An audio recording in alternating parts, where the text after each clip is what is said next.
Good morning to all of you students. आप सभी लोग आज यहाँ जानेंगे आरसीसी के कल इंट्रोडक्शन हो गया था, आज इंट्रोडक्शन प्लस थ्योरी चलेगी।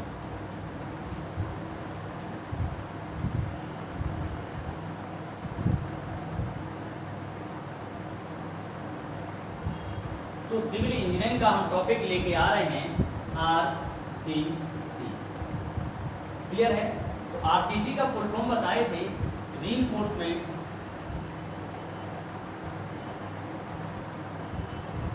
Cement concrete. क्लियर है ना? RCC is the mixture of cement and aggregate is called RCC. अब जब सीमेंट कंक्रीट के मिक्सचर को रीइंफोर्समेंट के साथ प्रोवाइड करके और एक अच्छा सुंदर स्ट्रक्चर बना दिया जाता है जिससे हम लोग सिविल इंजीनियरिंग में उपयोग करते हैं, जैसे बीम है, कॉलम है, ठीक है, एटसेट्रा है, ये सभी स्ट्रक्चर किसके होते हैं? आरसीसी। तो आरसीसी में हम मुख्यतः दो चीजें पढ़ेंगे, एक तो रीइंफोर्समेंट के बारे में,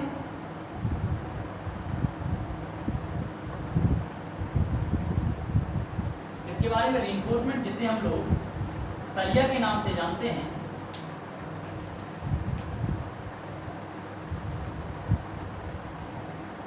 क्लियर है। और सेकंड जो होता है वो सैंड और एग्रीगेट, जिसे कंक्रीट कहते हैं।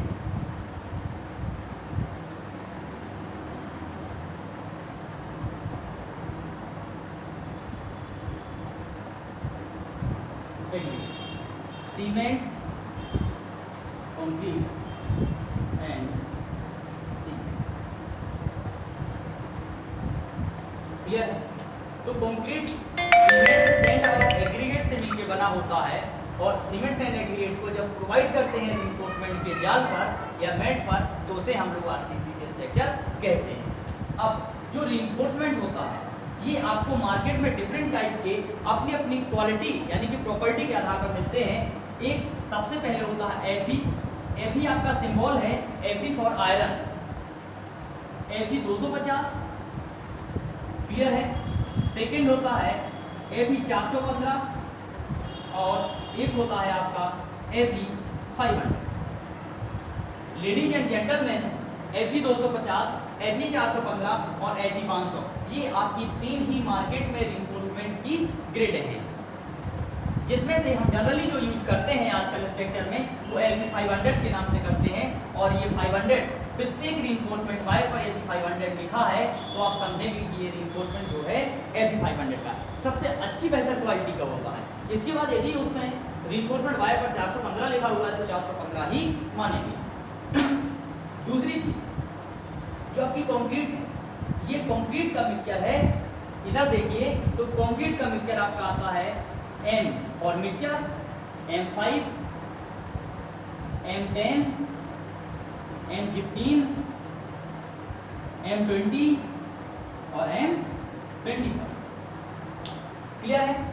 ये जो इतने कंपोनेंट्स हैं इनका ही हम सिविल इंजीनियरिंग में जनरली यूज करते हैं, जिसमें M5 और M10 ये हमारे बहुत लो क्वालिटी की होती हैं। यानी कि यदि हम M5 की बात करें तो M5 में सीमेंट सैंड और एग्रीगेट का जो रेशियो होता है उसको हम कहते हैं 1:5:10। 1:5:10 का रेशियो कहाँ होता है? M5 में। और यदि M10 की बात करें तो इधर का रेशियो होता है 1:3:6 और M15 का रेशियो जो होता है 1:2:4। लेडीज एंड जेंटलमैन, M20 जो है, M20 का जो रेशियो होता है वो होता है 1:1.5 और इसकी कितना होता है 3। क्लियर है? यानी कि सैंड की मात्रा में एग्रीगेट की मात्रा सैंड की मात्रा की कितनी होती है? डबल होती है। 5 का 10, 3 का 6, 2 का 4, 1.5 का 3। नेक्स्ट M25 के लिए जो हम स्केल यूज करते हैं वो करते हैं यानी कि रेशियो 1:1।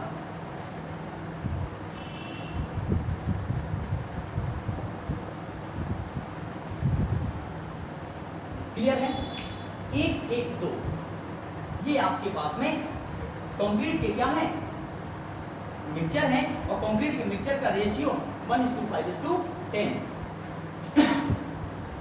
जो ये रेशियो है इसे हम कहेंगे कि ये जो रेशियो है ये सीमेंट का है,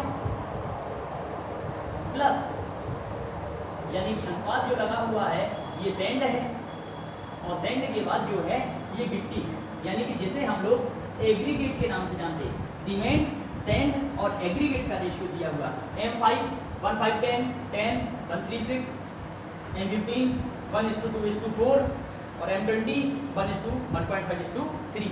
और यहाँ पर M25 में सीमेंट की मात्रा देखिए, टोटल सीमेंट और सैंड की मात्रा से 1, तो 1:1:2। और जो ये रेशियो लिए जाते हैं ये फॉर वेट के फॉर्म में लिए जाते हैं। कैसे लिए जाते हैं? वेट। ये जो रेशियो लिया गया है ये वेट के फॉर्म में लिया गया है। 1 क्विंटल, 5 क्विंटल, 10 क्विंटल। पक्की बात है, ये आपकी रिइंफोर्समेंट है और वो कंक्रीट है। इसके बाद हम इस अपने स्ट्रक्चर को आगे बढ़ाते हैं, ठीक है। तो आप सभी लोग यदि इसकी स्क्रीनशॉट ले सकते हैं तो स्क्रीनशॉट ले लीजिएगा।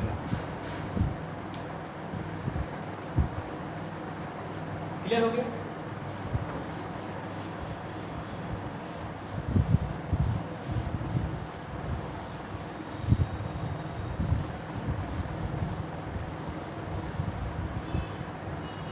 इसके बाद जो हम सबसे पहला टॉपिक हमारा होता है स्ट्रक्चर में, वो होता है, हम लोग बीम से स्टार्ट करते हैं। कहां से करते हैं?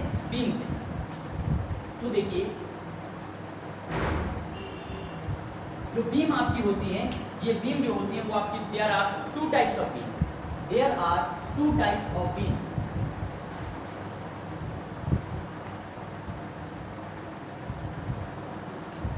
तो there are 2 types of beam.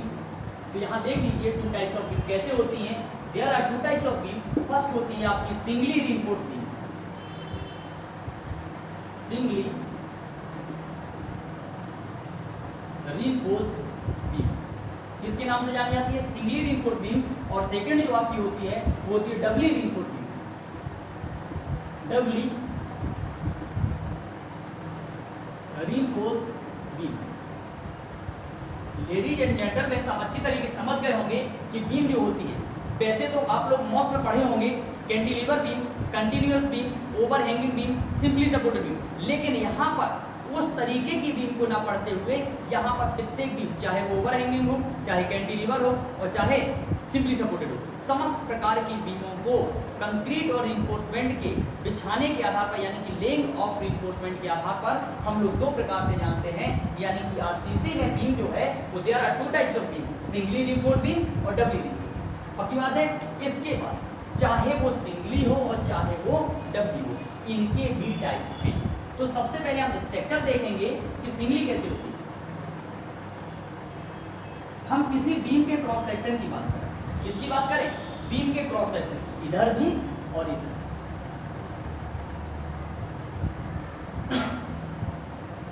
Ladies and gentleman, आप अच्छी तरीके से जानते होंगे कि जो हम लोग सरिया प्रोवाइड करते हैं वो बीम बनाते हैं और उसमें सबसे पहले क्या करते हैं? रीइंफोर्समेंट करते हैं। जैसे कि इनका स्ट्रक्चर यदि हम बेसिक देखें, ये आपकी शटरिंग लग जाएगी,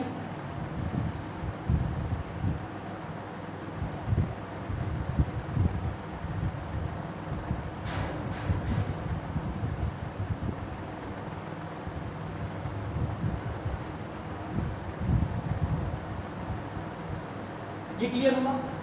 ये क्या लगी हुई है? ये आपके स्ट्रक्चर की शटरिंग लगी हुई है। और शटरिंग में आप लोगों ने देखा होगा पहले कंक्रीट प्रोवाइड नहीं करते हैं लेडीज एंड जेंटलमैन, सबसे पहले हम सरिया का जाल बिछाते हैं। तो यहाँ देख लीजिए सरिया, एक रीइंफोर्समेंट वायर, क्लियर हुआ? दूसरा रीइंफोर्समेंट वायर, जितने की हमें रिक्वायरमेंट होती है, या सीधी सीधी बात है, जितना हमारे मैप में ड्रॉ होगा हम उतने ही रीइंफोर्समेंट वायर को ड्रॉ करेंगे। थर्ड, क्लियर हुआ? ये तीनों रीइंफोर्समेंट जाल बिछा दिए। आपको पता है यदि हम इसका क्रॉस सेक्शन, यदि कुछ बीम का क्रॉस सेक्शन कट करके देखें तो यही रीइंफोर्समेंट वायर हमें इस तरीके से नजर आए, होता है ऐसा। और इसी के यदि हम फ्रंट व्यू देखें क्रॉस सेक्शन का, तो यहाँ से यदि हम अगला नेक्स्ट सरिया देखेंगे तो आप सभी लोग जानते हैं जैसे कि ये 4 रीइंफोर्समेंट वायर हैं और ये चारों रीइंफोर्समेंट वायर, ये सोचिए कि ये आपका जाल बना हुआ है, एक वर्टिकल वॉल्स यहाँ है, एक वर्टिकल वॉल जिसे हम लोग शटरिंग कहते हैं। ये टिम्बर स्ट्रक्चर, इसमें 1 reinforcement by, 2 reinforcement by, 3 reinforcement by, ये तीनों रिइंफोर्समेंट बाय क्या कर दिए, प्रोवाइड कर दिए। लेकिन जब आप यहाँ से इसका क्रॉस सेक्शन काटते हुए, ठीक है, लॉन्गिट्यूडनली बीम ऐसे बनी हुई है और बीम का लॉन्गिट्यूडनली क्रॉस सेक्शन देखेंगे तो आपको फ्रंट से आपको रिइंफोर्स्ड बाय 3 है, लेकिन आपको देखेंगे कितने, ओनली सिंगल वायर दिखता होगा और इसके बाद पीछे के 2 बार नहीं दिखेंगे। लेकिन लॉन्गिट्यूडनल क्रॉस सेक्शन के साथ साथ हमें कौन सा चाहिए, ट्रांसफर क्रॉस सेक्शन भी चाहिए। तो लेडीज एंड जेंटलमैन आप जानते हैं इस तरीके से कि ऐसे में हमें रिइंफोर्समेंट वायर की लंबाई दिखेगी, क्या दिखेगी, लंबाई, और यदि नंबर ऑफ वायर होंगे तो यहाँ से नहीं दिखेंगे, हमें कहाँ से दिखेंगे, यहाँ से। यदि हम ऐसे क्रॉस सेक्शन काटते हैं, ट्रांसफर, पक्की बात है। तो देखिए फर्स्ट, ये सेकंड रिइंफोर्समेंट, ये थर्ड, और तीनों रिइंफोर्समेंट के जाल को हम लोग यहाँ बिछाते हैं, ठीक है, फर्स्ट सेकंड थर्ड। तो ये देखिए आपको तीनों वायर्स क्या हो गए हैं, इस बीम में पुटअप हो गए, पक्की बात है। और इन तीनों वायरों को यहाँ पर पुटअप करके इसके ऊपर क्या डाल देते हैं, कंक्रीट डाल देते हैं। तो लेडीज एंड जेंटलमैन सब अच्छी तरीके से जानते हैं कि रिइंफोर्समेंट वायर के बाद हम इस पर क्या डाल देते हैं, कंक्रीट डाल देते हैं, इस पर कंक्रीट डाल देते हैं।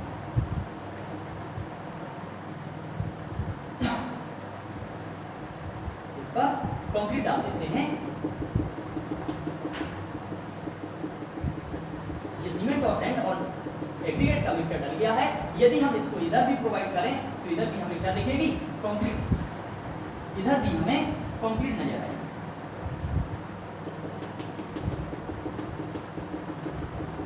जी आपकी लेडीज एंड जेंटलमैन इसको अच्छी तरीके से आप स्ट्रक्चर समझ गए होंगे।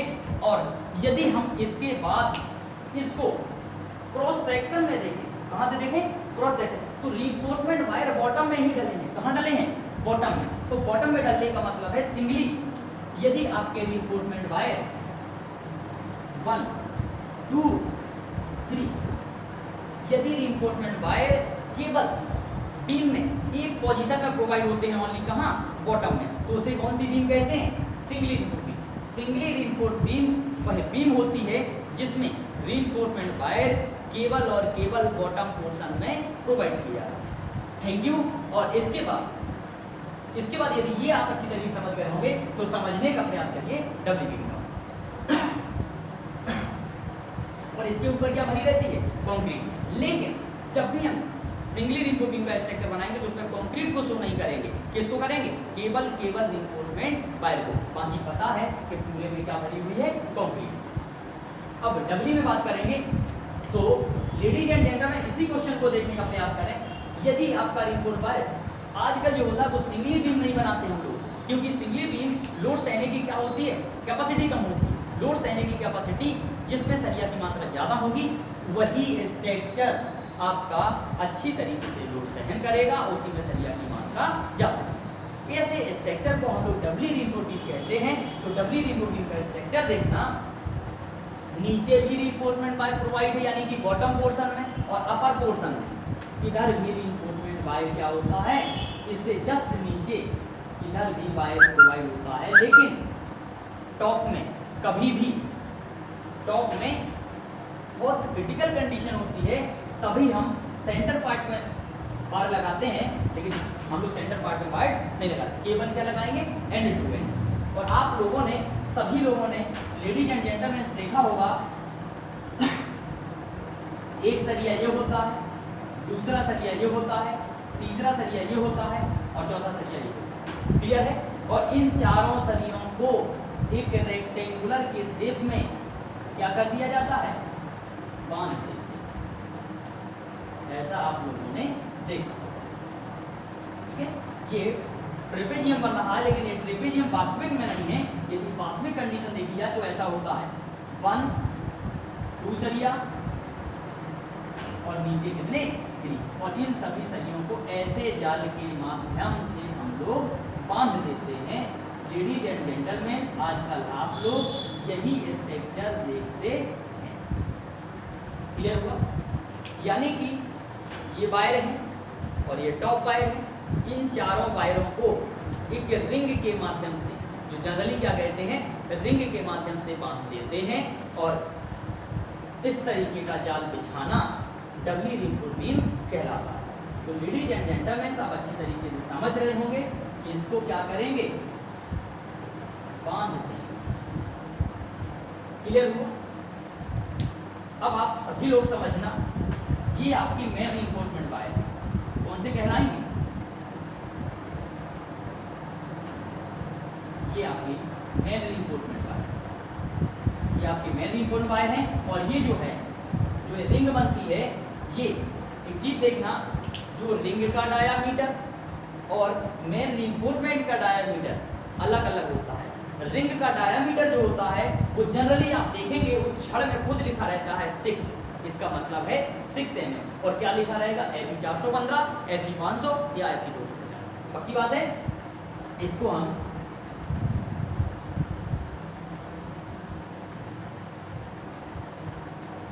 स्ट्रिप्स कहते हैं। क्या कहते हैं? स्ट्रिप्स कहते हैं। इसे जनरली हम लोग रिंग के माध्यम से जानते हैं।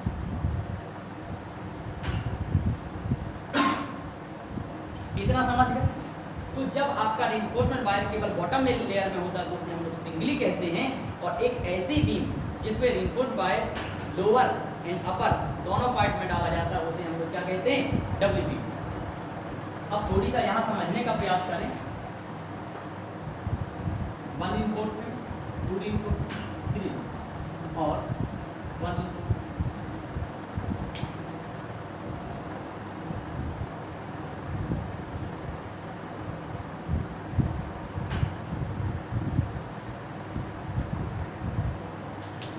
लेडीज एंड जेंटलमैन आप अच्छी तरीके से समझ गए होंगे। Singly reinforcement 1 layer and doubly reinforcement में 2 लेयर में रिइंफोर्समेंट वायर प्रोवाइड होता है। दूसरी चीज, यदि हम इसको 2 पार्ट में डिवाइड करना चाहें, कितने पार्ट? 2 पार्ट। तो आप जानते हैं जो एक ऐसी एक्सिस जो किसी बॉडी को 2 पार्ट में डिवाइड कर दे उसे हम लोग न्यूट्रल एक्सिस के नाम से जानते हैं। किस एक्सिस के नाम से जानते हैं? Neutral axis. तो इस एक्सिस को कह सकते हैं न्यूट्रल एक्सिस। पक्की बात है? और वही चीज यहाँ पर भी आएगा, न्यूट्रल एक्सिस। क्लियर है? अब आप सभी लोग जानते हैं कि न्यूट्रल एक्सिस थ्योरी भी आएगी। न्यूट्रल एक्सिस है क्या? Explain the neutral axis. तो न्यूट्रल एक्सिस किसी भी बॉडी पार्ट्स की वह एक्सिस होती है जो किसी बॉडी को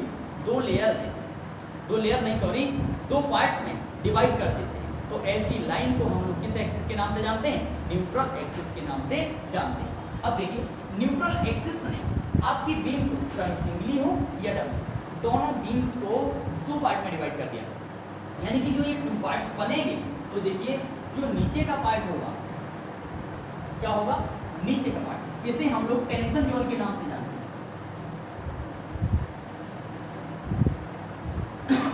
किस जोन के नाम से जानते हैं? टेंशन। और जो अपर पार्ट है इसको हम लोग कंप्रेशन जोन के नाम से जानते हैं। कंप्रेशन, नीचे के पार्ट को टेंशन जोन, ऊपर के पार्ट को कंप्रेशन जोन।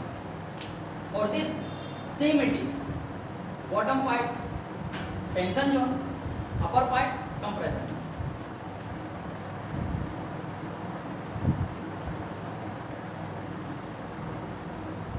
टेंशन जोन,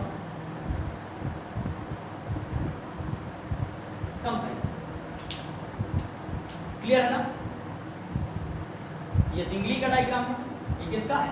डबली बीम का। दूसरी चीज, यदि हम एक चीज को जानना चाहें कि इनको अभी परिभाषित क्या किया था?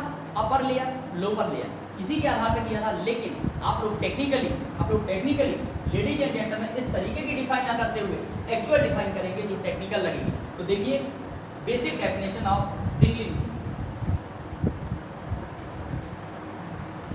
सिंगली रिइंफोर्स्ड बीम वह बीम होती है जिसमें रिइंफोर्समेंट वायर केवल टेंशन जोन में प्रोवाइड किया जाता है।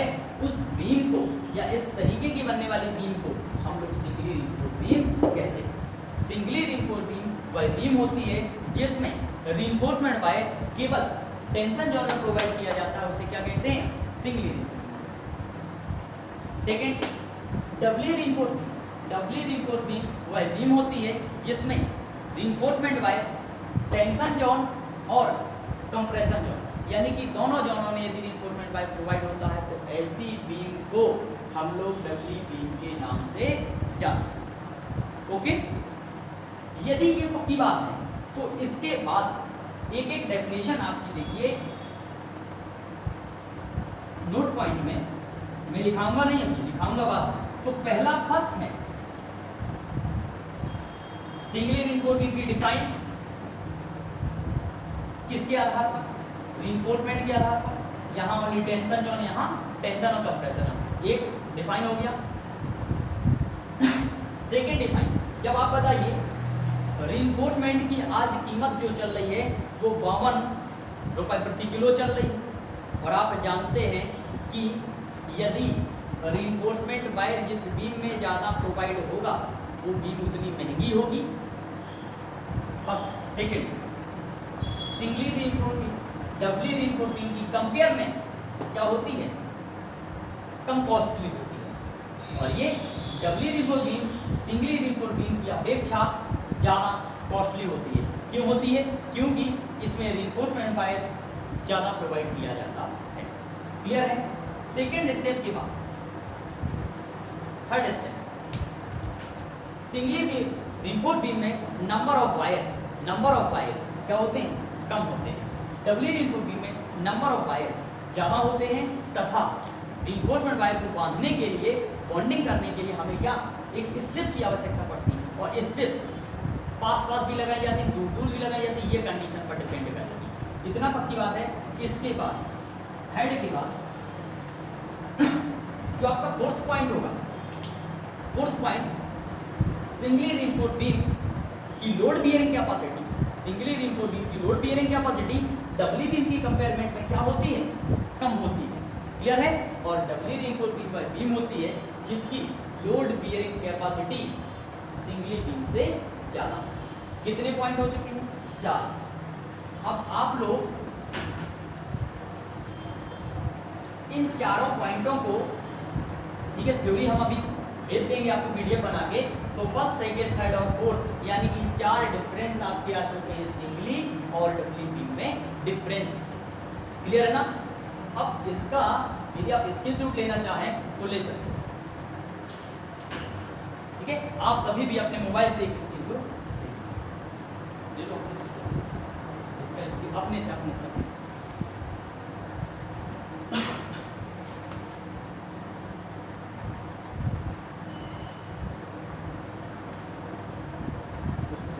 ठीक है ना? अब लेडीज एंड जेंटलमैन, इस टॉपिक को खत्म करते हुए अब इसके बाद हम आगे बढ़ने का प्रयास करते हैं।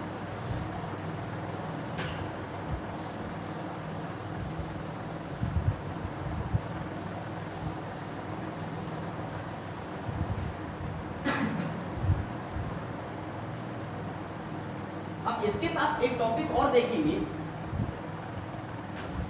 Axis.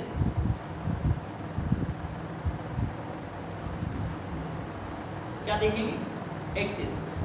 There are 2 types of axis. First जो आपकी होती है वो होती है एक्चुअल न्यूट्रल एक्सिस, और सेकंड जो आपकी होती है क्रिटिकल न्यूट्रल। क्लियर है ना? There are 2 types of axis. First होती है actual neutral axis,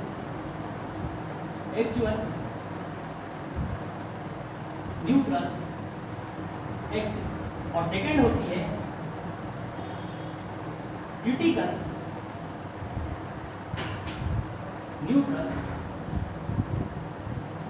actual neutral axis और क्रिटिकल न्यूट्रल एक्सिस। क्लियर है? अब कोई भी स्ट्रक्चर होगा उसमें 2 ही एक्सिस पाई जाएंगी, एक होगी आपकी क्रिटिकल न्यूट्रल एक्सिस, दूसरी कौन सी होगी? Actual neutral axis. अब हमारी बात को समझने का प्रयास करना कि आपने जैसे कोई भी स्ट्रक्चर बनाया, उस एक्सिस, जैसे आप जनरली डाल देते हैं कि सेंटर से ही हमारी एक्सिस है, कहाँ से जाएगी? सेंटर से। तो जो एक्सिस, अब ये बताइए, हम आपको 2 एक्सिस पढ़ा रहे हैं, critical neutral axis, actual neutral axis, लेकिन जो ये डाली गई है ये तो हम लोग ऐसे डाल देते हैं अपनी जनरली। तो जनरली जो डालते हैं उसे हम लोग कहते हैं CNA। C and CNA for critical neutral axis. Clear है ना? जो जनरली हम लोग एक्सिस डालते हैं वो क्या कहलाती है? Critical neutral axis. और नेक्स्ट क्या? एक्चुअल। तो एक्चुअल न्यूट्रल एक्सिस वह एक्सिस होती है जो एक क्रिटिकल न्यूट्रल एक्सिस के ऊपर या क्रिटिकल न्यूट्रल एक्सिस पर या क्रिटिकल न्यूट्रल एक्सिस से नीचे, तीनों कंडीशन में हो सकती है। लेकिन क्रिटिकल की सिचुएशन नहीं बदलेगी। सिचुएशन बदलेगी तो किसकी बदलेगी? एक्चुअल की। एक्चुअल का मतलब है यदि किसी बीम में रीइंफोर्समेंट की मात्रा बढ़ जाएगी तो एक्चुअल न्यूट्रल एक्सिस की डाउनिंग बढ़ जाएगी। इसका मतलब है लेंथ ऑफ न्यूट्रल एक्सिस या हाइट या डेप्थ ऑफ न्यूट्रल एक्सिस बढ़ जाएगी। अब न्यूट्रल एक्सिस को मेजरमेंट करने के लिए हम लोग टॉप लेयर से करते हैं। कहाँ से करते हैं? टॉप लेयर से। टॉप लेयर से लेकर के इस लाइन तक जो डिस्टेंस है इसे क्या कहेंगे? Critical neutral axis. क्लियर है ना?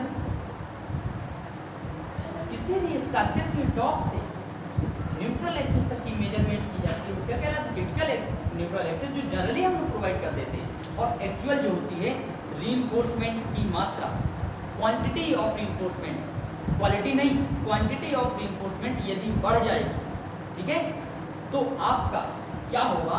न्यूट्रल एक्सिस जो है एक्चुअल, कौन सी? एक्चुअल न्यूट्रल एक्सिस की लंबाई बढ़ जाएगी। कहाँ से?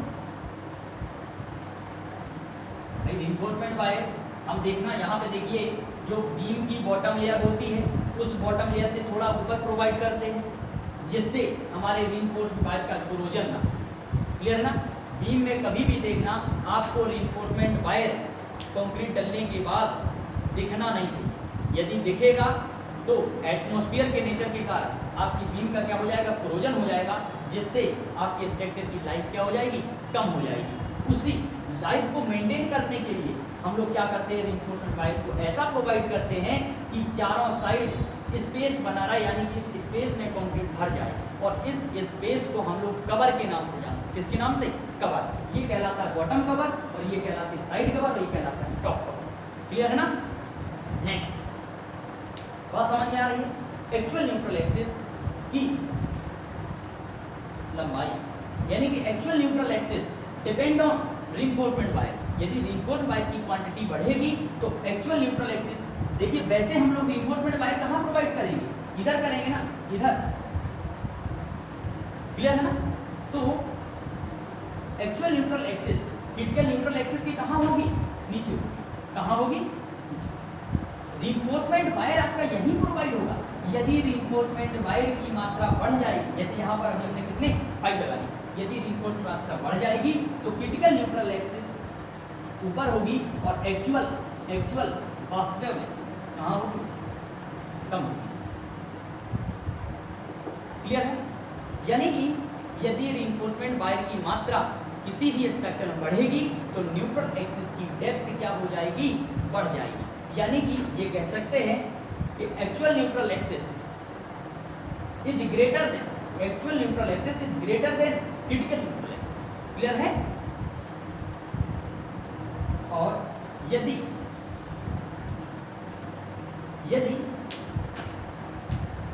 रीइंफोर्समेंट वायर की मात्रा, अभी 5 के कितने हो गए? 3। यदि रीइंफोर्समेंट वायर की मात्रा कम होती है, रीइंफोर्समेंट वायर की मात्रा यदि कम होती है तो क्रिटिकल न्यूट्रल एक्सिस और एक्चुअल न्यूट्रल एक्सिस क्या कहलाएगी? एक्चुअल न्यूट्रल बात समझ में आ रही है? आप एक चीज को मेंशन करें कि एक्सिस जो होती है वो क्रिटिकल तो हमेशा क्रिटिकल रहेगी, लेकिन एक्चुअल का मतलब जो वास्तव में है वो रीइंफोर्समेंट की मात्रा पर डिपेंड करेगी। यदि रीइंफोर्समेंट वायर की मात्रा कम है तो एक्चुअल न्यूट्रल एक्सिस भी क्रिटिकल से क्या होगी? कम होगी। ठीक है ना? और यदि आपके रीइंफोर्समेंट वायर की मात्रा बढ़ेगी तो एक्चुअल न्यूट्रल एक्सिस का मान भी बढ़ जाएगा। पक्की बात है? अब एक्चुअल न्यूट्रल एक्सिस और क्रिटिकल न्यूट्रल एक्सिस के आधार पर हम सिंगली रीइंफोर्स्ड बीम को, डबली रीइंफोर्स्ड बीम को या अदर स्ट्रक्चर को, अभी हम लोग रीइंफोर्समेंट के वायर के आधार पर बीम को एक्सप्लेन किए। तो रीइंफोर्समेंट वायर के आधार पर बीम कितने टाइप की होती है? 2 टाइप की होती है। अब हम कल थर्ड लेक्चर में एक्सिस के आधार पर किसी भी बीम को, चाहे सिंगली हो और चाहे डबली, एक्सिस के आधार पर यानी कि एक्चुअल और क्रिटिकल के आधार पर स्ट्रक्चर को डिफाइन करेंगे कि एक्सिस के आधार पर स्ट्रक्चर कितने टाइप से होते हैं। यदि आपको अच्छी तरीके से समझ में आ रहा है तो आप उसको भी हमें लाइक एंड कमेंट्स करिएगा, और यदि कोई भी इसमें प्रॉब्लम आ रही है तो हमारे व्हाट्सएप नंबर पे, हमारी मेल पर और हमारे व्हाट्सएप ग्रुप में, ठीक है, आप सभी लोग क्या है अपने अपने डाउट्स भेज सकते हैं। उन डाउटों को हम नेक्स्ट जब लेक्चर लेके आएंगे उसमें पहले कवर करेंगे, इसके बाद हम अपने टॉपिक को आगे की ओर बढ़ाएंगे। लाइट एंड साउंड की जो व्यवस्था है, ठीक है, वो कल या परसों में हो जाएगी, तो आपको बेहतर तरीके से दिखेगा भी और समझ में भी आएगा। यदि आ रहा है तो ठीक है। मैं engineer SK Nayak, civil 3D technical coaching classes के माध्यम से, थैंक यू क्लासेस।